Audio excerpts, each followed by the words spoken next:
Folks, welcome back to Nostalgianomics. It seems the great Pokemon crash of 2025 is effectively over? Canceled? Pretty much every Scarlet Violet era box and Sword and Shield box that was in question, that was plastered throughout every YouTube thumbnail and YouTube video for the past 2 weeks to a month, has now all stabilized. They're all down roughly 10 to 20%. Some of them are even rising again. And all of the crash videos and crash conversation is fading away into the night. And now everyone is just even more upset than they were before after realizing everything isn't go to zero. And so now it seems, as I look around my fellow community, that people have just started attacking each other now. They're just finding any little thing to nitpick about anyone else's content and going after each other for views now because the crash content's no longer working.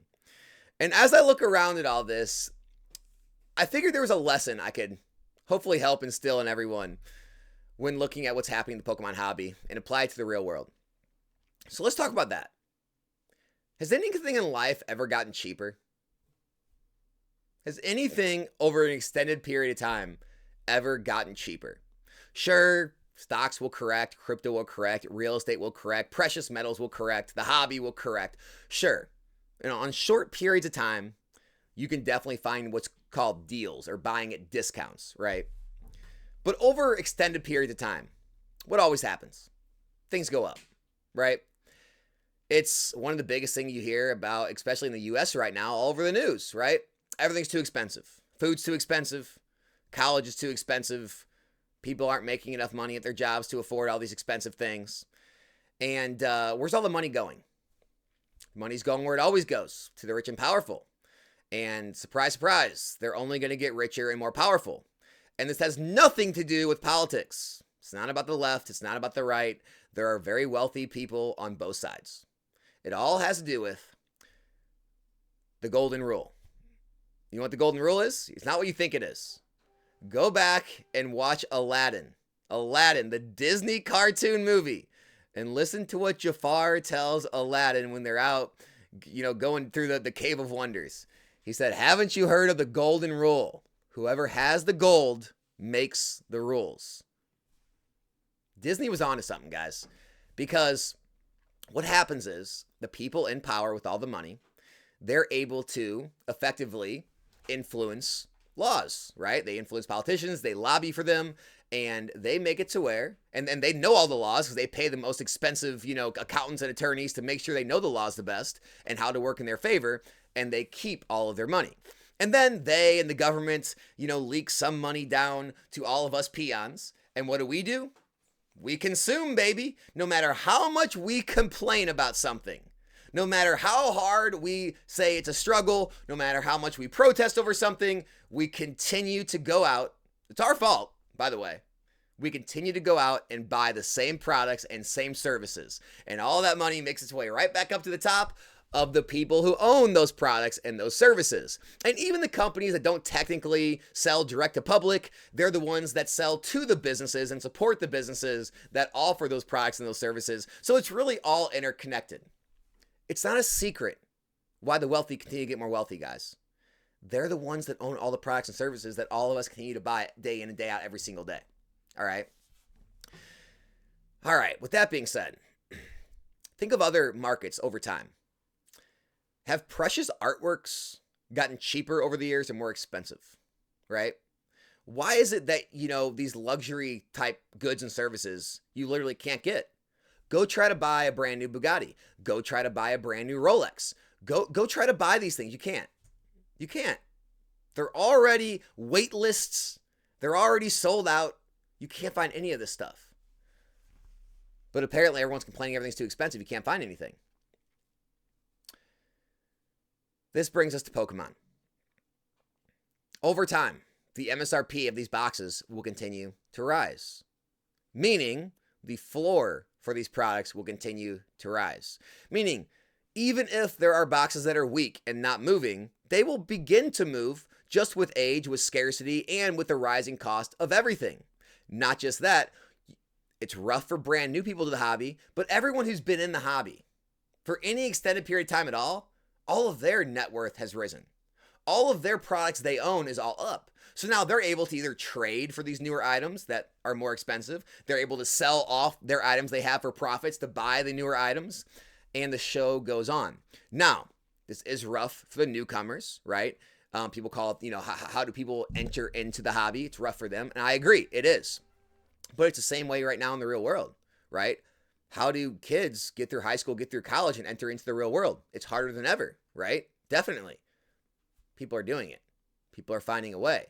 And all along the way, they're continuing to consume, right? Everyone you look at is a consumer in some way. And that's not going to end. And this is what people are missing in Pokemon, is people are coming up in their heads that people are going to stop consuming. It's not going to happen. And because it's not going to happen, there's only a finite amount of these things. There's only a finite amount. And I know every day there's reprint rumors and restock rumors, and, Lowe's is going to sell Pokemon. Their vending machines have this and that. There's a Black Friday sale. There's going to be a Christmas sale. All these different products coming to the market. Everything's going to crash. And those kind of headlines come. Those headlines go. The products come. The products go. Markets may, correct. Markets may not correct. And eventually time goes on. And we're going to be sitting here in April. And we're going to be talking about Scarlet Violet Base and Paldea Evolved, Obsidian Flames, Paradox Rift. We're going to be talking about 151 and Paldean Fates. And they're all going to be out of print. And the prices are going to be rising. And everyone's going to be so mesmerized that Pokemon didn't print them into the ground and didn't get them, dirt cheap again. And then we're going to hear about, the next sets. Temporal Forces, Twilight Masquerade, Stellar Crown, and Surging Sparks. We'll hear about Prismatic Evolutions and Shrouded Fable. And that's the next block, by the way. We'll hear about those sets for a whole other year on how Pokemon still has a whole year to reprint these. They're going to print them into the ground. The prices are going to drop. Some reprints, restocks will come. Some won't. Some prices will drop. Some won't. And then another year from then, we'll be doing the same thing that next April. And we'll talk about how they're going out of print. And, they're never going to be cheaper again. And they're just going to get more and more scarce. And people will continue to stare, mesmerized at the market in disbelief. Some will leave the hobby. They'll go off in a fit of rage and they'll be angry. But none of this is going to change anything. Nothing is going to change. And I'm not here to tell you what to do to change it. There is no answer, right? I don't think we're going to. The flavor of the week thing right now. Complain about PSA, right? PSA, GameStop, eBay, they're all in cahoots. They're conforming this monopoly, this conglomerate. They're going to buy up all the slabs. They're going to set the market price. This is wrong. This shouldn't be done. Guess what? It's not going to change anything. I told you this before, and everyone laughed at me. The large players, people with large bankrolls, private equity, large conglomerates like this, are going to continue to take bigger pieces of the hobby. They are going to continue to become way more efficient than anyone else out there is. All the local card shops, right? All the people who are running online businesses, even me, like content creators, unless we continue to innovate or we have a large enough, network of a following or customer base or whatever to survive, we're all going to continue to get weeded out by the large companies who continue to take more market share and continue to do it better and become more efficient with separating, and this is going to hurt your feelings, separating the consumers from their money. That's all they're doing. They are continuing to find ways to increase their margins, to sell more of their products, and to continue to take more of a piece of the pie of the money in the hobby. And in some ways, it is sad. I'm with you. It's not the way it was before. This is not the hobby that I got into. Everyone, sees my YouTube channel and it goes back, 3 years or something. Or maybe you found me recently. You're like, oh, this guy, he doesn't belong in our hobby. Guys, I got in this hobby in 2015 when I didn't even think about the finance side behind it. I didn't think about the market or investing or even running a business. I was buying stupid stuff like light play base jungle and fossil sets. I was buying all of the original WotC theme decks when they were 40 and 50 bucks just because I liked them, just because I wanted to display them. I even opened some of them and, played with some of the cards and had the pre-constructed decks and then, made decks. I was doing stupid stuff like that, right? Just literal collecting stuff. It wasn't until a friend of mine, I told the story before, came over to my house when I was like a year into collecting, and I showed him all my stuff I had been collecting, and then he went home and called me the next day and was like, how much did you pay for that stuff? And I was like, oh, X, I have $20 for this, $40 for that. Dude, I don't know, man. Like, they're all way more expensive than that. And I'm thinking, you just don't know how to search. I'll get on eBay. I'll find you some stuff. And everything actually was that much higher. And then it clicked in both of our minds like, hey, a lot of people like us are going to want to continue to collect their childhood stuff and really get into these hobbies again. We should probably get more of this stuff for when other people want it more. And that's kind of when the whole like investing market, business type stuff started. But I got in this hobby as a pure collector too, so I get it.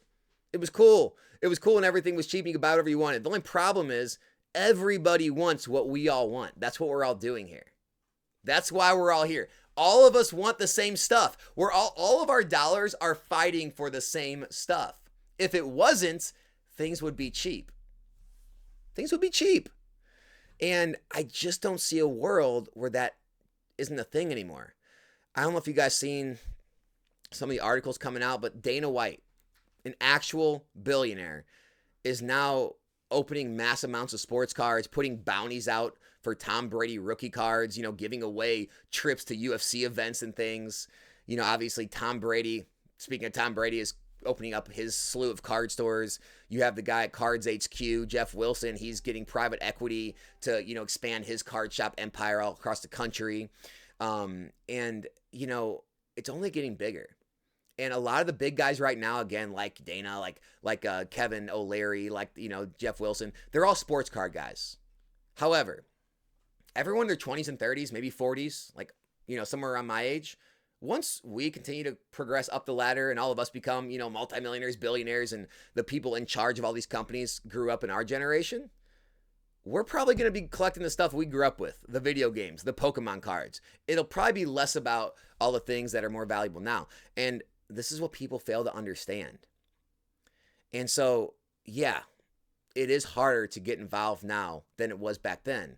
But it's also more proven now than it was back then. So in some ways it's safer, in some ways it's more risky.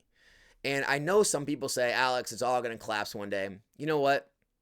People literally say that about the stock market every single year. People say that about the US dollar every single year. People say that about Social Security every single year. It goes back to what I said about the rich and the powerful. They're going to continue to find a way to make sure the Social Security and all the government benefits continue to leak out to us. Why? Because they know they're going to get it all right back. Of course they're going to keep giving us a little bit of money. We're going to keep spending it on their products and services anyway. It's going to keep going right back up to the top to them. Of course they're going to make sure all this stuff continues to work. Are you crazy? And of course, all the rich and powerful people, they have all their money in these markets. They own the gold. They own the stocks. They own the crypto now, right? They own the real estate.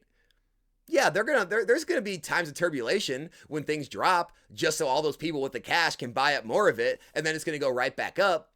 You really think all the people with all the money are going to let everything collapse? Let's be real. Should it? In a fair world? Yeah, probably. It should have collapsed multiple times, right? A lot of stuff should have collapsed in 07, 08 when they bailed out a lot of things, right? But it didn't. And that's why I place my bets the way I do. I place my bets that the world, that all the people that run the world are going to continue to let the world work, right? Not saying you're going to be thriving, not saying everyone's going to be happy, right? But they're going to make sure the world continues to chug along just so they can continue to buy another yacht and another mansion. And that means there's going to continue to be more and more money pumped into the system, which means inflation will happen, which means the cost of goods will continue to rise. Now, doesn't mean it's a good thing. Your dollars are going to be worth less, and the people who own assets, whatever asset you want, are going to be the ones that see benefit from it.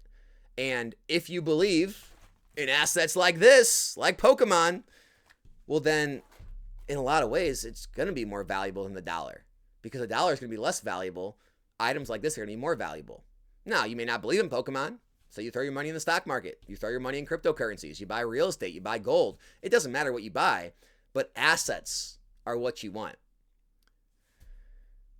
I hope a lot of this ranting made some sense to you guys. I just feel like I need to have these talks sometimes because there's just so much there's so much disbelief in the market. There's so much so many people that don't understand how this all truly works, right? People say things like, Alex, it can't go up forever. Sure it can. Why can't it?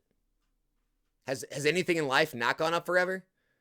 Has the stock market not gone up forever? Has, gold not gone up forever? Has Bitcoin and crypto not gone up since their inception? Have the cost of goods and services not gone up forever? Has your Big Mac not gone up forever? Has your, Chevy Silverado not gone up forever? Has your house not gone up forever? Do you think there's going to come a day when it doesn't? Well, Alex, there's been crashes. Oh, I'm not saying that. We'll have corrections. We just had one. We're having one right now. We're talking about it. It's the crash. Things are down less than they were a month ago, right? They're cheaper. I'm saying over extended periods of time, when you take 5, 10, 15, 20-year time frames, have things not always gone up forever? That's all I got, guys. I hope this talk at least helps you out in some way, shape, or form. Thanks as always for following the channel. Please subscribe if you're not. Tomorrow we'll be back with some more Pokemon-centered talk. But I just really wanted to kind of get this conversation out there, especially with all the stuff we're hearing out there in the market right now. So be back in a new one soon. We're out.